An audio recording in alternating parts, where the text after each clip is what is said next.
기쁨으로 여호와를 섬기라. 기쁨으로 여호와를 섬기라 그랬습니다. 우리 성도들이 하나님의 말씀을 듣고서 이 말씀을 따라 열심을 다하여 순종하고 살아가면 하나님께 복을 받습니다. 그러나 말씀을 듣고서도 행치 아니하고 불순종하게 되면 저주를 받습니다. 이러한 말씀을 요약한 성경이 오늘 본문인 신명기 28장입니다. 신명기 28장은 성경에서 아주 중요한 장이라고 할 수가 있습니다. 순종은 축복이요 불순종은 저주라는 이런 사상. 이런 사상을 신학적으로 신명기 사관이라 그렇게 말합니다. 역사의 사관, 신명기 사관이라 그렇게 말합니다. 순종은 축복이고 불순종은 저주라는 이 생각이 신명기 사관입니다. 우리 역사서, 성경에서 역사서, 사무엘서, 열왕기서, 역대기 이것이 이스라엘의 역사서인데 이스라엘의 역사서는 대부분이 이 신명기 사관에 근거해서 기록되었습니다. 신명기 사관에 근거한 역사서들은 보세요. 이스라엘의 왕들이 하나님께 순종했을 때에 왕도 복을 받고 왕뿐만 아니라 그 나라와 그 백성들까지 복을 받았습니다. 나라가 평안한지라. 그런데 이 이스라엘 왕이 하나님께 불순종하게 되면 왕도 저주를 받지만은 그 나라 또 백성들도 고통을 안고 저주를 받게 되는 것입니다. 하나님의 말씀에 불순종하면 저주를, 아버지의 말씀에 순종하게 되면 축복을 받게 됩니다. 이러한 신명기 사관은 하나님께서 나와 여러분을 다스리는 중요한 원리입니다. 나를 지배하시고 나를 통치하시는 하나님의 중요한 원리입니다. 뿐만 아니라 세상을 다스리는 근본적인 원리가 되는 것입니다. 그런데 이 신명기 사관에는 몇 가지 전제가 있습니다. 그것은 신명기 사관은 이방인이 아니라 언약 관계에 있는 저와 여러분들, 이스라엘 백성들에게만 해당되는 축복이요 또한 약속이라는 것입니다. 저와 여러분 또 하나님의 자녀가 되었기 때문에 하나님 말씀에 순종을 하게 되면 복을 받고 반대로 불순종을 하게 되면 저주를 받습니다. 이방인들 상관없습니다. 이방인들은 복하고 저주하고 상관이 없습니다. 왜요? 애초부터 그 사람들은 저주를 받을 사람들이고 심판받을 사람이기 때문에 이방인들에게 주는 말씀이 아닙니다. 이방인들에게 주는 약속이 아닌 것입니다. 이 신명기에서 말씀하는 복과 저주는 저와 여러분들에게, 하나님의 자녀들에게, 이방인들은 하나님과 관계가 없습니다. 하나님의 자녀들에게 주는 것입니다. 하나님과의 관계 속에서 아버지와 아들의 관계가 맺어 있는 이 이스라엘 백성들, 또한 저와 여러분들에게 주는 말씀이에요. 우리 사무엘하 7장 14절 말씀입니다. 함께 읽어보도록 하시겠습니다. 나는 그에게 아비가 되고 그는 내 아들이 되리니 저가 만일 죄를 범하면 내가 사람의 막대기와 인생의 채찍으로 징계하려니와 그랬습니다. 아버지가 되신대요. 너는 내 아들이고 나는 너희들에게 아버지가 된다. 아버지와 아들의 관계입니다. 또한 뿐만 아니라 고린도후서에서도 말씀했습니다. 고린도후서 6장 18절 말씀에 너희에게 아버지가 되고 너희는 내게 자녀가 되리라. 전능하신 주의 말씀이라. 아버지와 아들의 관계, 아버지가 아들에게 주는 축복이고 아버지가 아들에게 때리는 채찍이라는 말씀입니다. 누구에게? 아들에게만. 이방인들하고는 상관이 없는 것입니다. 하나님께서 복을 주시면 축복입니다. 하나님께서 복을 빼앗아가시면 저주를 받게 되는 것입니다. 그런데 우리가 하나님께 선택함을 받아서, 저와 여러분이 하나님께 선택함을 받아서 아버지의 은혜와 사랑을 통해서 무조건적으로 선택을 받아서 이것을 잊지 말아야 합니다. 하나님께 선택을 받아서 예수를 믿고 구원받은 저와 여러분들이 당연히 하나님이 주신 약속의 말씀을 기억하고 이 말씀을 듣고 이 말씀에 순종해야 한다는 것입니다. 그래야 됩니다. 순종해야 합니다. 무슨 이유가 없습니다. 어떤 핑계가 없습니다. 힘들더라도 내가 이해를 하지 못한다 할지라도 하나님이 주신 그 명령과 그 말씀에는 무조건적입니다. 왜요? 내가 아들이기 때문에, 내가 자녀이기 때문에. 그래야 축복을 누릴 수가 있습니다. 그런데 불순종하게 되면 어떻게 됩니까? 저주를 받는다는 것입니다. 신명기 사관은 축복이나 저주는 물질적인 축복, 영적인 축복, 물질적인 저주 또한 영적인 저주 둘 다 포함을 합니다. 신명기 28장에서 축복과 저주는 물질적인 그런 현세적인 용어로 표현되어 있습니다. 우리 28장 1절 말씀을 함께 보겠습니다. 다 같이 읽겠습니다. 네가 네 하나님 여호와의 말씀을 삼가 듣고 내가 오늘 내게 명령하는 그의 모든 명령을 지켜 행하면 내 하나님 여호와께서는 너를 세계 모든 민족 위에 뛰어나게 하실 것이며, 이 말씀 가운데서 뛰어나게 한다는 하나님의 축복은 현세적인 축복입니다. 물질적인 축복입니다. 구약은 신약의 그림자라고 말합니다. 그림자는 신약에서 영적인 실체를 가리키는 것입니다. 그렇기 때문에 이 신명기 28장의 이 물질적인 축복은 신약 시대에 와서, 오늘 우리 시대에 와서 영적인 축복도 말씀할 수가 있고, 또한 문자 그대로 물질적인 축복을 의미하는 것입니다. 어떤 사람들은 이것을 해석할 때에 영적으로만 해석을 합니다. 아닙니다. 맞아요. 영적인 축복이 됩니다. 그러나 영적인 축복인 동시에 물질적인 축복이라는 것입니다. 이 두 가지가 함께 포함된 거예요. 그래서 우리 어떤 사람들은 물질적인 축복만 보를 하게 되면은 기복주의라고 이렇게 비판을 합니다. 그러나 신명기 28장은 물질적인 축복을 넘어서서 영적인 축복을 함께 포함해서 우리에게 주시는 약속의 말씀이라는 거예요. 신명기 사관은 또한 축복과 저주에 관한 하나님의 경고는 사랑의 표현입니다. 축복을 줄 때는 사랑입니까? 맞아요, 사랑입니다. 그러나 저주를 내릴 때에도, 저주를 받을 때에도, 징계를 받을 때에도 이것도 역시 하나님의 사랑이라는 것입니다. 신명기 28장 15절 말씀입니다. 네가 만일 네 하나님 여호와의 말씀을 순종하지 아니하여 내가 오늘 내게 명령하는 그의 모든 명령과 규례를 지켜 행하지 아니하면 이 모든 저주가 네게 임하며 내게 이를 것이니.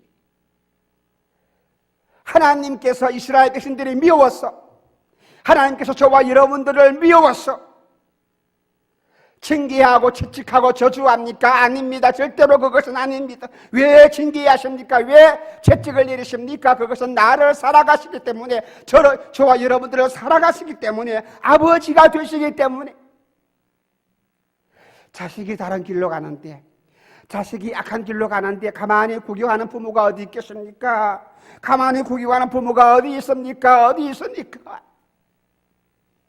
부모는 그 자식을 위해서 눈물로 기도하고 아버지도 자식들 앞에 눈물로 호소하며, 눈물 호소해서 맡듣지 아니할 때에는 때리기도 하고 호소하기도 하고, 이것이 부모의 손길이에요. 때린다 할 때에 그때의 아버지가 자식을 미워서 때립니까? 아니지 않습니까? 때리는 그 채찍도 아버지의 사랑이에요. 엄마의 사랑이에요. 하나님의 사랑이라는 것입니다. 어떤 사랑입니까? 그저 미지근한 사랑입니까? 부모가 나를 사랑하는 뜨거운 사랑입니다.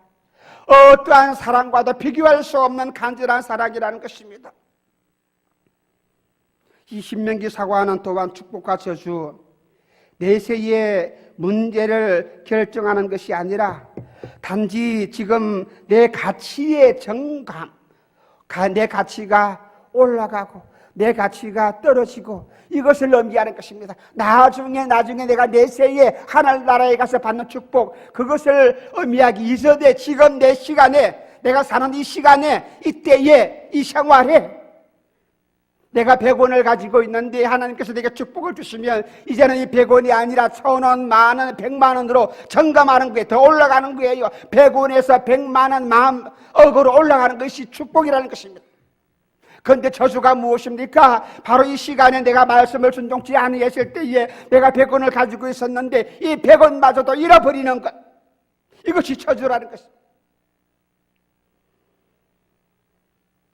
천국에 가서 받는 그런 물질적인 축복, 영광의 축복, 그것도 넘어가서 지금 이때에 내가 누릴 수 있는 그 물질적인 축복을 의미한다는 사실입니다. 어떨 때에 내가 아버지의 말씀을 순종하면서 살아갈 때에, 하나님의 명령을 기억하고 이 명령대로 살아갈 때에, 따라서 신명기 28장에서 제일 중요한 단어가 무엇입니까? 오비덴스, 순종입니다. 왜냐하면 순종해야 축복이 따라옵니다. 그러므로 축복보다 먼저 기억해야 할 것이 무엇입니까? 순종이라는 것입니다. 본문에서는 이 순종을 섬김이라는 단어로 표현되어 있습니다. 47절, 48절 말씀 속에서 순종보다는 섬김이라는 단어로 표현되어 있어요. 순종이라는 단어보다는 순종과 섬김은 같은 뜻입니다. 사람은 자신이 섬기는 대상에게 순종합니다. 목사님을 여러분들은 존경합니다. 그럴 때에 여러분이 존경하기 때문에 목사님을 사랑하고 목사님께 순종합니다. 그래서 순종과 섬김은 같은 단어고 같은 표현입니다. 인간은 절대로 독립적인 존재가 되지를 못합니다. 의존적인 존재입니다. 누군가를 섬기며 살도록 지음을 받은 존재입니다. 천상천하 유아독전 틀린 말입니다. 아무에게도 내가 섬기지 않고 내가 또한 나도 섬김을 받지 않고 자기 혼자서 살아간다면 그 사람은 이 땅에서 살아갈 수가 없는 것입니다. 우리 모두는 내가 섬김의 대상을, 올바른 대상을 바로 찾아가지고 그 사람을 섬기고 또한 살아갈 때에 그 사람이 복을 받을 수가 있는 것입니다. 여러분 보세요. 지금 실직 문제가 우리 사회의 큰 이슈입니다. 실직을 했다는 것은 무엇을 말합니까? 내가 섬기고 봉사하고 헌신해야 할 직장이 사라졌다는 거예요. 내가 섬겨야 할 직장이 없다는 것이 그것이 실직입니다. 여러분 실현을 당했습니까? 그 무엇입니까? 내가 사랑해야 할 대상이 사라졌다는 거예요. 잃어버렸다는 것이 바로 무엇입니까? 실현입니다. 실직을 했을 때에 실현을 하게 되면 슬픔과 고통이 따라옵니다. 왜 그렇습니까? 섬김의 대상이 사라졌기 때문입니다. 이런 것을 볼 때에 우리 사람들은 누군가를 섬기도록 창조되었고 또한 그렇게 살아가야 할 인생이라는 것입니다. 나는 아무도 섬기지 아니한다. 이 시간에 이 자리에 나와 있는 것도 엄마 때문에 나와 앉아있다. 내 아내 때문에 나와서 앉아있다. 그저 억지로 나가 앉아있지만은 내 마음은 하나님을 섬기지 아니한다. 내 혼자만 살아갈 것이다. 그렇게 말하고 그렇게 생각하는 사람들이 있습니까? 우리 요한복음 8장 32절 말씀입니다. 진리를 알지니 무엇이 진리라 너희를 자유케 하리라. 예수님께서 유대인들에게 하신 말씀이에요. 유대인들은 이 말씀을 듣고서 생각합니다. 우리는 아브라함의 자손인데 지금까지 남의 종이 된 적이 없는데 어찌해서 우리가 자유케 되리라고 말씀을 안 한가? 라고 예수님께 다시 질문을 했습니다. 그때 예수님께서 유대인들에게 말씀했어요. 진실로 진실로 너희에게 이르노니 죄를 범하는 자마다 죄의 종이라 말씀하였습니다. 유대인들은 아무도 섬기지 않는다고 생각을 했습니다. 왜요? 그들은 하나님의 백성이기 때문에 아무도 섬기지 아니한다고 말하였지만은 이것은 착각입니다. 유대인들은 아무도 섬기지 않는 것이 아니라 무엇을 섬기고 있습니까? 죄를 섬기고 있어요. 물질을 섬기고 있어요. 세상을 섬기고 있어요. 명예와 권력을 섬기고 있고 그래서 세상의 종이 되었고 마귀의 종이 되는 것입니다. 물질을 섬기는 것입니다. 명예를 섬기는 것입니다. 그래서 마귀를 섬기며 살고 있습니다. 이처럼 우리 사람들은 누구든지 어떠한 모든 사람들도 죄악을 섬기든지 돈을 섬기든지 세상을 섬기든지 사람을 섬기든지 아니면 하나님을 섬기든지 분명히 섬겨야 할 대상이 있다는 사실입니다. 섬기지 않고 내 혼자 살아간다, 천만의 맘, 그런 사람은 이 땅에서 살아갈 수가 없는 것입니다. 신학자 가운데 펠라기오스라고 하는 사람, 아르미누스라고 하는 사람들은 자유의지를 강조했습니다. 우리 인간에게는 자유의지가 있다고 그렇게 주장을 했습니다. 그러나 우리 인간은 자유의지를 가진 존재가 절대로 아닙니다. 여러분 태어날 때에 여러분들이 대한민국 백성으로서 남자로서 여자로서 태어날 수 있는 의지를 가지고 태어났습니까? 절대로 그렇지 못합니다. 그래서 내가 아무런 선택을 하지 아니했는데, 내 자유의지를 가지고 선택을 하지 아니했는데 나는 대한민국 국민이고 남자고 뭐 이렇게 살아가는 것입니다. 이제 그것은 내가 선택할 권리가 없는 것이에요. 우리 인간에게는 자유라는 것이 그리 많지 않아요. 살아가다 보니까 자유라는 것이 그리 많지 아니합니다. 이것은 무엇을 의미합니까? 우리 인간은 누군가를 섬겨야 할 때 사람이라는, 하나님을 섬기든지 돈을 섬기든지 다른 우상을 섬기든지 누구를 섬겨야 할 그런 존재라는 것입니다. 그렇다면 저와 여러분들은 섬겨야 할 사람이란다면 누구를 섬겨야 마땅합니까? 누구를 섬겨야 좋은 일입니까? 누구를 섬겨야 복된 인생이 될 수가 있습니까? 세상을 섬길 거예요. 세상은 불타 없어질 것인데, 영원하지 못할 것인데. 돈을 섬길 것입니까? 있다가도 없는 것이 돈인데. 사람을 섬길 것입니까? 사람은 실수로 변하는데. 누구를 섬겨야 할 것입니까? 우리는 하나님의 자녀이기 때문에, 나는 아버지 하나님의 아들이기 때문에 마땅히 우리는 하나님만을 섬겨야 할 것을 믿으시기를 주님의 이름으로 축원합니다. 하나님만을 섬겨야 할. 왜요? 내가 아버지의 아들이기 때문에. 이것을 망각하게 되면, 내가 하나님의 아들이라는 것을 망각하게 되면 하나님이 어디 있느냐라고 말하면서 다른 것을 섬기게 되어 있어요. 이스라엘의 민족의 역사는 좁은 의미로 말한다면 내 개인의 역사를 의미하는 것입니다. 이스라엘 민족에게 나타난 축복과 저주의 이 원리는 어떻게 보면 나에게 주어지는 흔적이에요. 이스라엘 백성들이 하나님을 잘 섬기고 있을 때에는 이 나라가 외적들이 침략을 하지를 못했습니다. 그러나 이스라엘 백성들이 하나님을 배반했을 때에, 하나님 말고 우상을 섬겼을 때에는 수없이 외적들이 쳐들어와서 이스라엘 백성들이 다른 나라의 종이 되었습니다. 블레셋의 종이 되고, 아람의 종이 되고, 모압의 종이 되고, 암몬의 종이 되고, 아수르의 종이 되고, 바벨론의 종이 되고, 수많은 그런 침략을 받으면서 로마 시대에 이렇게까지 얼마나 많은 침략을 당하였습니까? 왜 그렇습니까?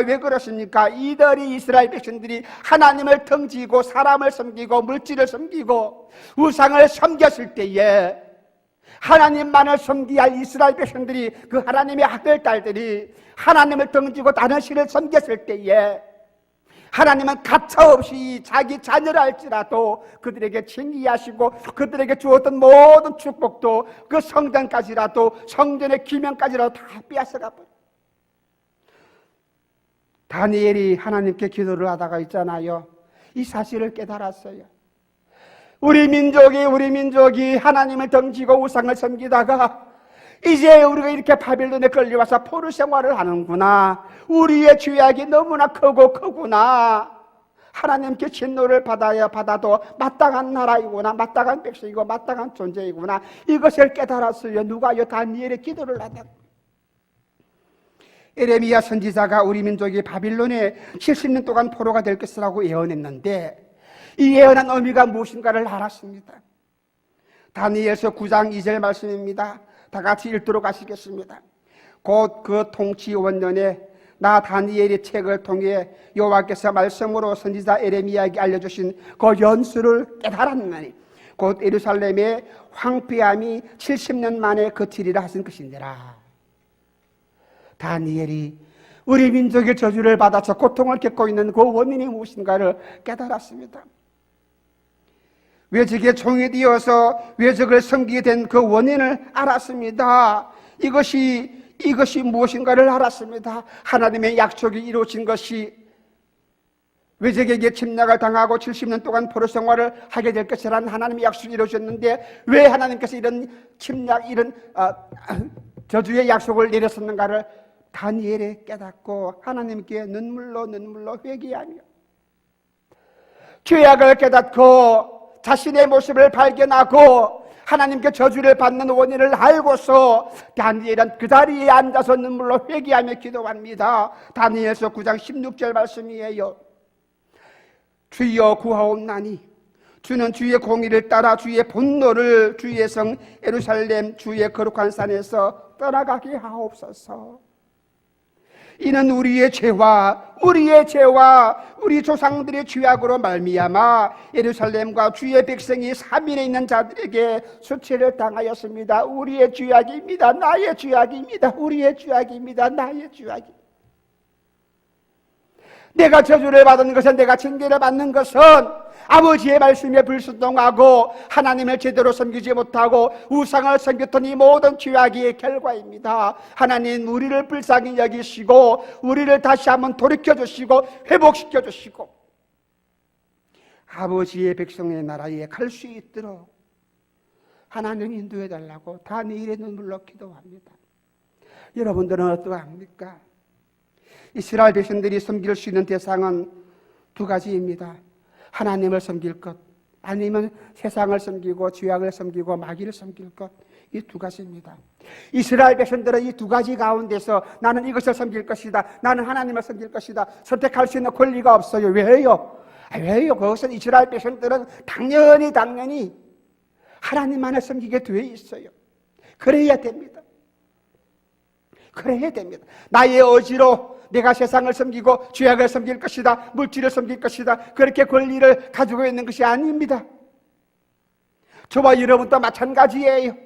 내 의지로서 나는 하나님을 던지고 나는 다른 신을 섬길 것이다, 그렇게 선택하고 권리를 가질 수 있는 것이 아닙니다. 오직 하나님을 잘 섬기면 복된 삶을 누리는 것이고, 하나님을 제대로 섬기지 못하면 필연적으로 외적들의 침략을 받을 수밖에 없다는 사실입니다. 이스라엘의 지리적인 위치를 보세요. 얼마나 좋지 아니합니까? 우리나라처럼 강대국들 사이에 끼어서 언제든지 고래싸움에 새우 등이 터질 수 있는 그런 나라입니다. 우리나라도 지리적으로 볼 때는 한반도라 그러는데 반도가 아니잖아요. 북쪽이 막혀 있으니까 섬이나 마찬가지입니다. 지금 또 여러 가지 대외적인 문제를 가지고 우리나라가 통일을 기대하고 또한 평화를 기대하고 있지만은, 그러나 인간적인 힘으로 가능하지가 아니합니다. 보세요. 이 이스라엘의 지리적인 위치, 전혀 정치적인 힘을 가지고 군사적인 힘을 가지고서는 이스라엘 백성들이 자유를 얻거나 힘을 얻을 수 있는 그런 나라가 되지 못합니다.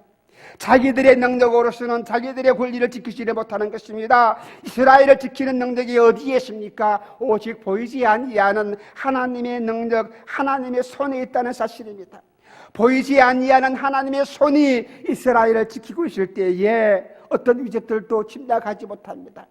하나님을 덜었을 때에, 하나님의 품을 떠났을 때에, 하나님의 손길을 벗어났을 때에는 누구든지 어느 때라든지 외적들에게 침략을 당하고 마귀의 밥이 될 수밖에 없다는 사실입니다. 하나님의 손이 저와 여러분을 지킬 때, 하나님의 손길이, 하나님의 능력이 여러분의 가정을 지킬 때에, 여러분의 자녀들을 지킬 때에, 나를 지킬 때에 우리는 안전하고 또한 편안하고 승리하면서 살아갈 수 있는 사실을 믿으시기를 주님의 이름으로 축원합니다. 다니엘서 7장 13절 말씀이에요. 보세요. 이에 블레셋 사람들이 굴복하여 다시는 이스라엘 지역 안에 들어오지 못하였으며 여호와의 손이, 하나님의 손이 이스라엘이 사무엘이 사는 날 동안에는 블레셋 사람들을 막아주었다 그랬습니다. 하나님의 손길이에요. 저와 여러분들도, 내 가정도, 우리나라도 이스라엘처럼 전혀 내 힘으로, 내 능력으로 나를 지킬 수가 없다는 사실입니다. 그 수많은 외적들, 그 큰 외적들을 내 능력으로 지킬 수가 없고 막을 수가 없는 것입니다. 무엇을 통해서 막을 수가 있습니까? 오직 하나님의 손이라는 것입니다. 내 아버지가 되시는 그 전능하신 사랑이 많으신 하나님의 손길이 나를 감싸고 오실 때에, 하나님의 능력이 나와 함께 하실 때에 어떤 대적이 나를 침략한다 할지라도 나는 그 대적과 맞닥뜨려서 싸워서 이길 수가 있는 것입니다. 이스라엘이 하나님을 멀리하고 불순종하면 하나님의 손이 거두어지고, 하나님의 손이 거두어지고, 어떻게 하면 불순종했을 때에, 우상을 섬겼을 때에 외적들이 쳐들어와서 이스라엘을 노예로 삼았습니다. 그렇기 때문에 이스라엘 백성들은 그럴 때마다 이렇게 하나님께 찬양했습니다. 시편 121편 1절 2절 말씀입니다. 다 같이 읽겠습니다. 내가 산을 향하여 눈을 돌리라. 나의 도움이 어디서 올꼬? 나의 도움이 천지를 지으신 여호와에게서로다. 4절 말씀에도 이렇게 말합니다. 이스라엘을 지키시는 자는 졸지도 아니하고 주무시지도 아니하시리로다. 이것이 하나님의 손이에요. 하나님의 능력이에요. 하나님의 전능하신 손이 지켜주시면 아무리 군사력과 경제력이 약하다 할지라도, 내 몸에 병들었다 할지라도, 내가 힘이 없다 할지라도 나에게 하나님의 손이 함께 할 때에 우리는 능히 이길 수가 있고 나는 약하지 않다는 사실을 믿으시기를 주님의 이름으로 축원합니다.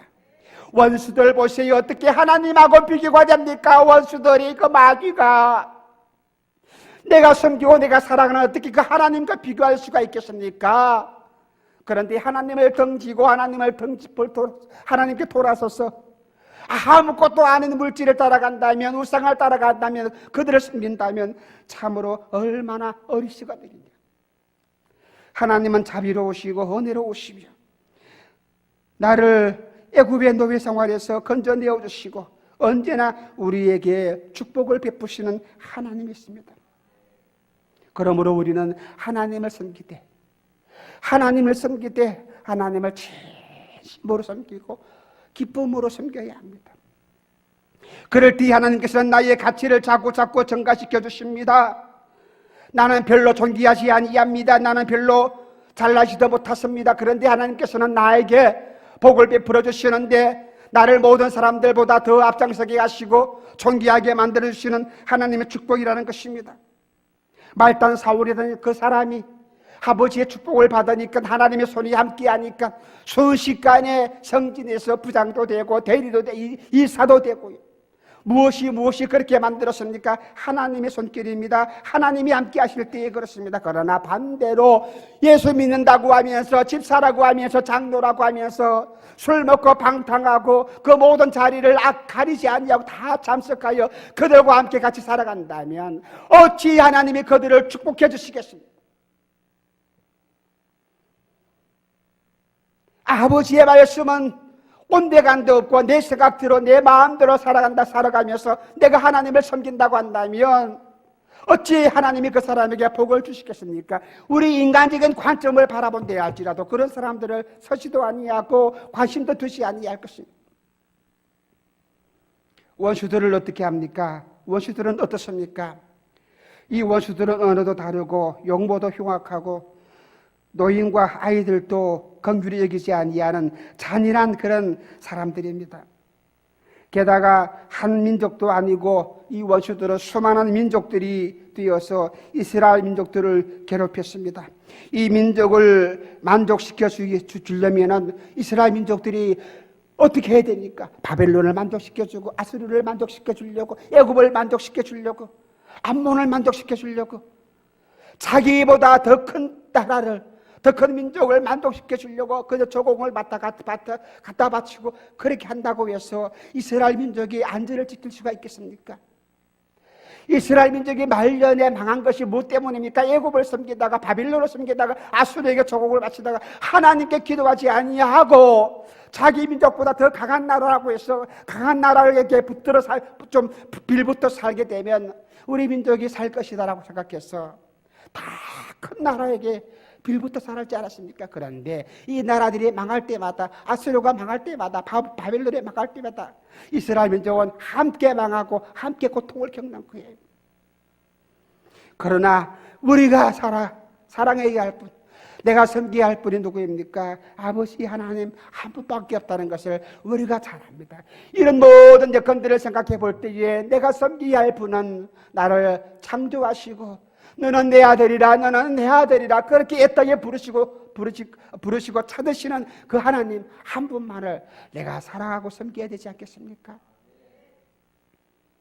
하나님을 섬길 때에 마음과 뜻과 정성을 다하여 섬길 때에 하나님께서는 나를 축복해 주십니다. 이것이 하나님께서는 나를 다스리고 내 인생을 다스리시는 원리입니다. 하나님을 기쁜 마음으로 섬기면 하나님께서 영육간에 복을 주시고 하나님의 권능의 손으로 나를 지켜주실 것입니다. 북한 보세요. 핵을 가지고 전 세계를 위협하고 있습니다. 그런데 이 북한을 막을 수 있는 그런 나라가 없는 것 같아요. 미국도 김정은이를 어떻게 감당하지를 못하는 것 같습니다. 유엔이 제재를 많이 하는데 아직도 북한은 수그러들지 아니하고 있습니다. 그러나 김정은도 두려워할 사람이 있어요. 그것이 무엇입니까? 하나님의 손입니다. 하나님이십니다. 보이지 아니하는 그 하나님의 손은 김정은도 북한도 이길 수가 없는 것입니다. 하나님의 보이지 아니하는 손이 김정은을 잠깐만 휩쓸고 지나가게 되면 김정은은 자취를 감추게 될 것입니다. 북한이 두렵습니까? 김정은이가 두렵습니까? 핵이 두렵습니까? 아니에요. 이 모든 것들도 하나님의 손과 비교한다면 아버지 하나님 앞에서는 아무것도 아니고 낙엽처럼 그저 바람 한 번만 불게 되면 날아가 버릴 수 있는 그런 약한 것들입니다. 그러므로 나를 지켜주시고 내게 복을 주실 분은 아버지 하나님 한 분밖에 없다는 사실을 믿으시고 하나님만 섬길 수 있는 여러분이 되시기를 주님의 이름으로 축원합니다. 아버지의 말씀에 순종하면서 기쁨으로 섬겨야 합니다. 보세요. 오늘 본문 말씀 28장 47절에 이렇게 말합니다. 네가 모든 것이 풍족하여도 기쁨과 즐거운 마음으로 네 하나님 여호와를 섬기지 아니함으로 말미암아 그렇게 되어 있는데 이 말씀을 우리가 거꾸로 읽어보게 되면 무엇입니까? 기쁨과 즐거움으로 하나님을 섬겨야 한다는 것입니다. 기쁨과 즐거움으로 하나님을 섬기지 아니했기 때문에 48절에 그 모든 재앙과 저주가 임한다는 것이에요. 우리가 하나님을 섬길 때에 기쁨과 즐거운 마음으로 이것이 오늘 저와 여러분들이 묵상하면서 아버지 앞에 내 마음을 드려야 하는 것입니다. 기쁨과 즐거움으로 하나님을 섬기고 아버지의 말씀에 순종할 수 있어야 합니다. 모든 것이 풍족하지 아니하고 약할 때에 하나님을 만복의 권한으로 알고 또 믿고 섬길 때에 기쁨과 즐거움으로 섬길 때에 그 결과로 하나님께서 복을 주시는 것이 무엇입니까? 풍족하고 또 풍족하고 또한 아버지의 마음은 변함이 없다는 사실입니다. 하나님을 섬겨도 여러분들은 그저 섬기는 그런 마음, 기쁨으로 예배하지 못하는 그 마음, 뭐 때문에 그렇습니까? 오직 내 자신만을 의지하고 내 호주머니에 있는 돈을 의지하고 내 통장에 있는 돈을 의지하고 내가 잔고가 많이 있고 내가 먹어야 할 양식이 많이 있다는 것을 여러분들이 깨달았을 때에 하나님은 섬기지 아니합니다. 보세요. 우리가 가난할 때에 어떻게 하나님을 섬겼습니까? 70년, 80년 그때에 우리 모든 한국교회는 아버지 앞에 기도할 때에 눈물로 기도했습니다. 통곡하며 기도했습니다. 하나님 우리를 축복해달라고 얼마나 눈물로 기도했습니까? 여러분 아시지 아니합니까? 하나님 우리 민족을 우리 가정을 축복해달라고 그냥 소리만 지르며 기도했습니까? 통곡하면서 회개하면서 하나님 나는 죄인입니다. 그렇게 기도하지 않았습니까? 근데 우리가 이제 먹고 살만하니까 하나님을 섬기는 것도 형식적입니다. 입술로만 하나님을 섬깁니다. 아버지 앞에 나와 예배 드려도 기쁨이 없어요. 즐거움이 없어요. 그저 왔다 갔다 합니다. 시계초처럼 왔다 갔다 합니다. 하나님이 주시는 기쁨이 우리 안에 없는 거예요. 말씀을 들어도 예배를 드려도 찬송을 불러도 왜요? 내가 배부르기 때문입니다. 그만큼 우리는 교만해져 있다는 사실입니다. 그만큼 우리는 악한 마음이 되어 있다는 사실입니다. 하나님을 섬겨도 나를 뽐냅니다. 하나님 내가 나왔어요.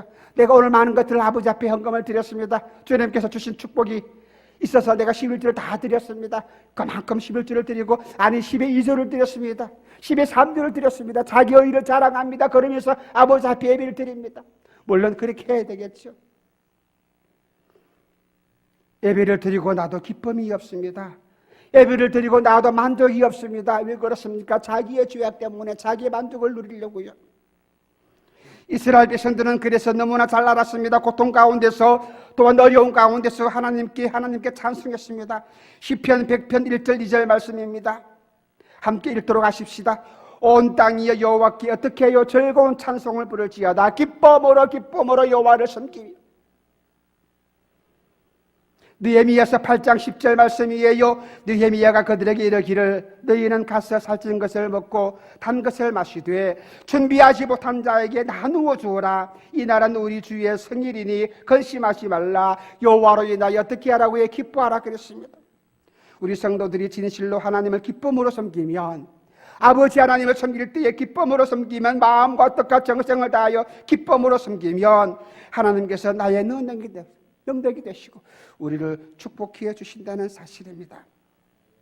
하나님께서는 하나님을 섬기는 태도를 중요하게 보십니다. 저와 여러분들의 태도를 중요하게 보신다는 사실입니다. 아버지 앞에 우리가 찬송하며 아버지 앞에 예배하는 그 모든 내 마음을 보신다는 사실입니다. 예배를 드릴 때에도 기쁨으로 감사하는 마음으로 신령과 진정으로 뜻을 다하여 정성을 다하여 아버지 앞에 무릎 꿇고 예배할 수 있는 여러분이 되시기를 주님의 이름으로 축원합니다.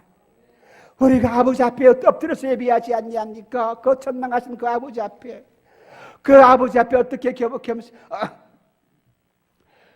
교만할 수가 있겠습니까? 아닙니다. 우리는 아버지를 사랑하되 아버지를 섬기되 온 정성을 다하여 하나님을 섬겨야 합니다. 기쁨으로 하나님을 섬기고 사랑할 수 있는 여러분이 되시기를 주님의 이름으로 축원합니다. 신명기 28장 48절 말씀입니다. 한들 넘어서요. 네가 줄이고 목마르고 헐벗고 모든 것이 부족한 중에서 여호와께서 보내사 너를 치기하실 것인즉 적군을 섬기게 될 것이니 그같이 멍에를 내 목에 메워 마침내 너를 멸할 것이라. 기쁨으로 섬기지 못했을 때 하나님이 이대 백성들에게 내리시는 징계여 버립니다. 그러나 반대로 내가 아버지 하나님을 기쁨으로 섬기게 되면 이 모든 것이 바뀌어졌어. 적들이 나를 침략해 온다 할지라도 나를 덮친다 할지라도 내가 그 적들을 이기고 승리할 수 있는 믿음의 사람이 될 것입니다. 우리는 압니다. 어렵고 힘든 생활을 살아간다는 것 압니다.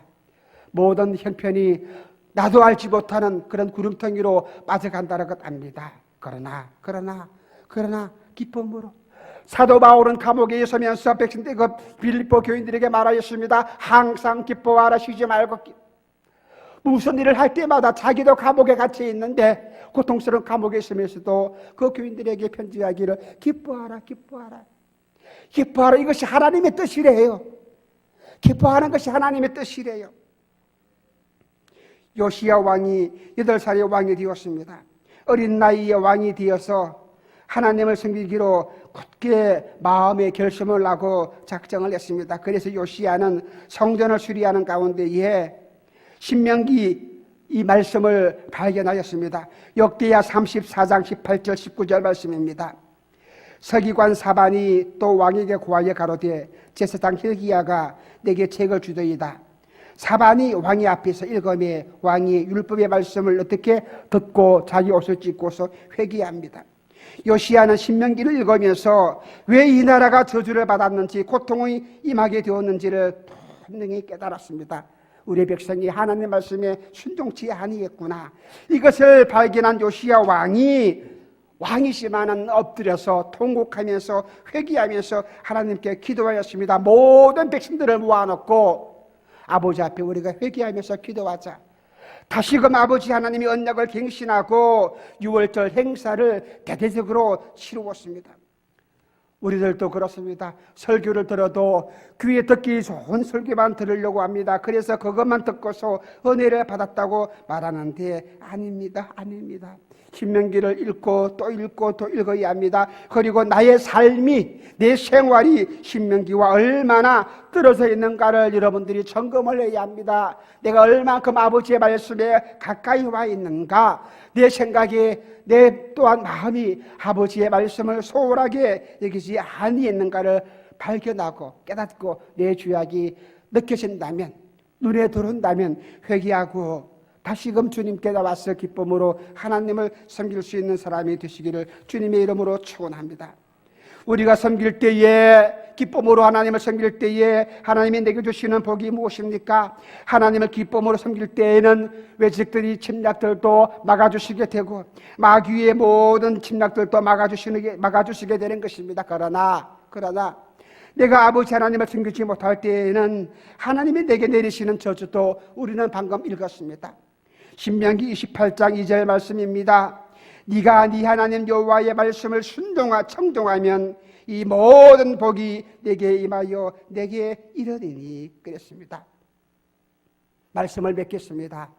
신명기 18장의 복은 영적인 복도 되지만은 그러나 현세적인 복, 물질의 복, 그 복도 함께 포함되어 있다는 사실입니다. 그런데 이 모든 물질적인 복이, 영육 안에 강건한 복이 어떻게 우리가 얻을 수가 있는가? 아버지 하나님 곁을 떠나지 아니하고 하나님의 손을 의지하며 아버지의 말씀을 날마다 듣고 이 말씀을 순종하고 살아갈 때에 아버지께서 약속하신 이 모든 축복이 우리에게 주어진다는 사실입니다.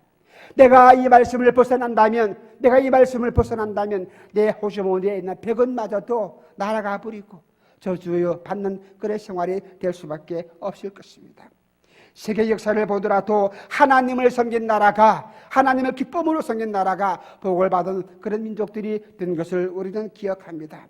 여러분의 생활은 어떻습니까? 여러분의 마음은 어떠합니까? 아버지 하나님만을 의지할 수 있는 여러분이 되시고 오늘도 여러분의 귀에, 여러분의 마음에 아버지의 말씀이 들려져서 이 말씀 앞에 엎드려서 부복하고 회개하고 하나님을 올바르게 제대로 섬길 수 있는 여러분이 되시기를 주님의 이름으로 축원합니다. 함께 우리 합심하여 기도하시겠습니다.